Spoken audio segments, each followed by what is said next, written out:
Want to shoot some stick? Welcome back to the FMV Archive, everybody. And today we're talking about the 1995 released game from National Lampoons, Blind Date. This was released by Trimark Interactive. They have 7 other games that they produced in the 90s, none of them that I recognize. They're all smaller ones. This is the biggest game probably that they did. This is a dating sim with one girl. Well, kind of. We'll get into that, but it's mostly one girl. It's a dating simulation. Of course, it's comedy. So we're going to go into our 10-point system to see if you should be going back to 1995, getting your Vanilla Ice cassette, watching a Jonathan Taylor Thomas movie, doing something wearing some neon maybe.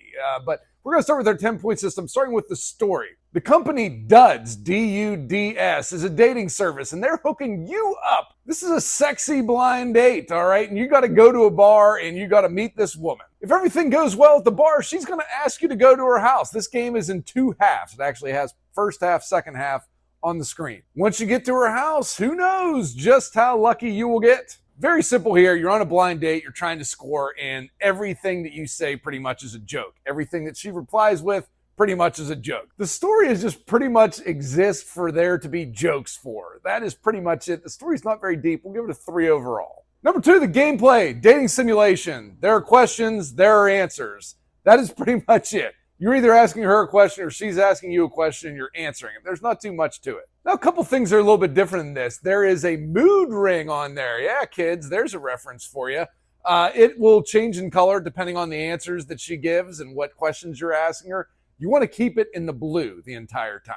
Now, the crazy thing about this game, there is no recorded actual good ending for this game that I have seen. There is no walkthrough for this game that exists. I tried to do one. You cannot beat it. You have to do it perfectly.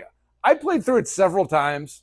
I saved it every damn time that I thought I gave the right response. The mood ring stayed completely blue. I could not get the good ending for it. You have to do every answer, every question that she gives you 100% perfectly to get the good ending. It's insane. You will get to the end, but it says, hey, you didn't do it perfect, so try again. And you get to see her roommates naked. That's the ending, believe it or not. They do have another little weird quirky thing in here. There's a boss button that you can click and it kind of brings up a fake Microsoft screen there. So if you're playing this at work, your boss isn't going to catch you. The gameplay is pretty straightforward, but the fact that I can't beat it and I don't know what I need to do to beat it is crazy. The fact that no one else has done it and recorded it and put it on the internet. If you see it, if you can do it yourself, please send it to me because I'd love to see how this damn thing ends. 3 overall for gameplay. Number 3, looking graphics. The sets are pretty poor. They're just in a bar. You're in somebody's house. There's nothing great there. There's no great set pieces. The FMV is really good.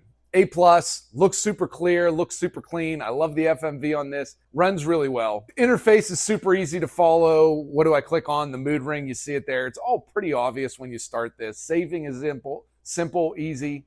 It's not beautiful. It's 1995, but it's done pretty well, and I'd say passable. We'll give it 5 overall for looking graphics. Number 4, the dialogue. Easily the best part of the game. Easily the best part of the game for me. Tons of raunchy 90s humor. If you don't like that, this is not going to be the game for you. Tons of 90s references. Here's a few.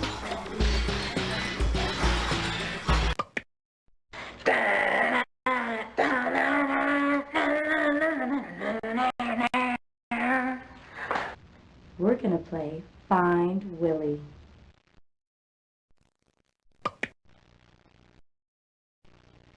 No, it's Find Willie. Here he is.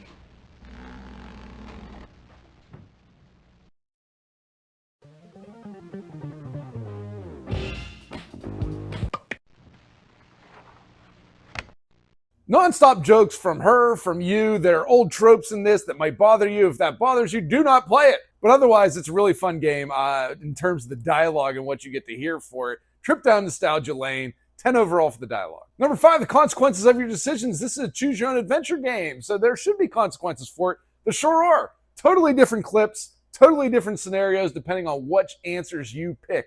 Lots of video on this one and lots of branching story paths. There are tons of bad endings on this one. If you like those little weird quirk scenes, almost like plumbers don't wear ties, you will get that in here. 2 to 4 choices for each question that she kind of pops at you. So there's a lot of different ways to answer things. Usually at least 2 of the 4 are very comedic. Give it a 8 overall for consequences. Number 6, the acting, the lead in it. She is great. Other people in it, not so great. Nobody really recognizable in this. One of the women at the end, oh man, I cannot remember her name. I'll put it up here. I'll put a picture of her. She was a Playboy Playmate. She's in this game just to get nude. That is 100% why she exists in this game. Why is this at the end of the game? When you don't do it perfectly, her roommates come up and just say, which one of us do you want to see nude? And you click on them and they prance around nude. That is it. Very odd. Otherwise, the acting is pretty good. Like I said, the lead in this, she carries it. I'd give it a 6 overall. The other bit characters, pretty bad. Number 7, direction and cinematography. We're dealing with limited sets here, but the camera's always moving. Even in the house, you're on the couch, you're sitting on the piano, you're walking through the hallway, you're in a closet. It makes the places seem much bigger than they actually are just by moving to different parts of the room. I think it's pretty good. Everything's really well lit. Everything looks good where it needs to look good. I would give it a 7 overall for direction and cinematography. Number 8, the music. There is music on here. It's pretty bad. It's not very good, but it is different, and it's kind of that goofy kind of dating comedy music. I would say it's not bad.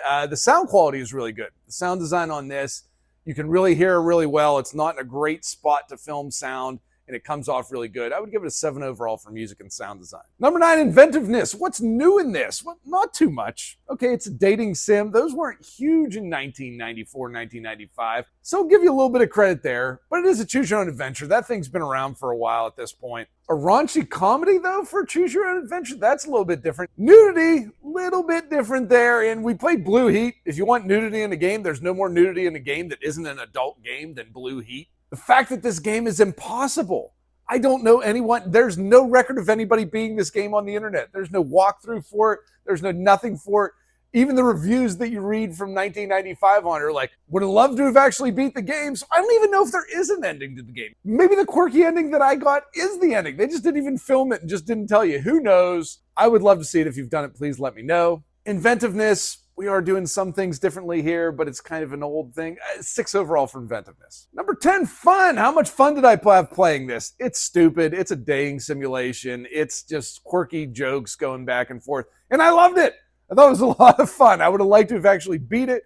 The mood ring thing, I think, is a pretty cool invention there. I had fun playing it. I'm a 90s guy. I enjoyed it. If you're not a 90s guy or gal, I don't know if it's for you. I'll give it a 10 overall for fun. It was enjoyable. That brings us to a final score of a 66, but what is the final verdict? Should you be finding this abandonware on the internet, downloading it? Easy to find on eBay. It's right around $10 if you want an actual copy of the disc for it. If you need it, I'd say go get it. It's actually really fun. It's a short game. You can probably do it in an hour, but if you want the challenge of actually beating this thing, holy cow, that's a challenge because this is just mind-bendingly difficult. I thought I picked everything perfectly. I obviously did not. So for the 90s romp, it is a perfect choice. We also think the FMV archive is a perfect choice if you are into these type of video games. Please hit like, please hit subscribe. That's how we do more of this stuff because we only do FMV. That is it. Thank you. Have a good one.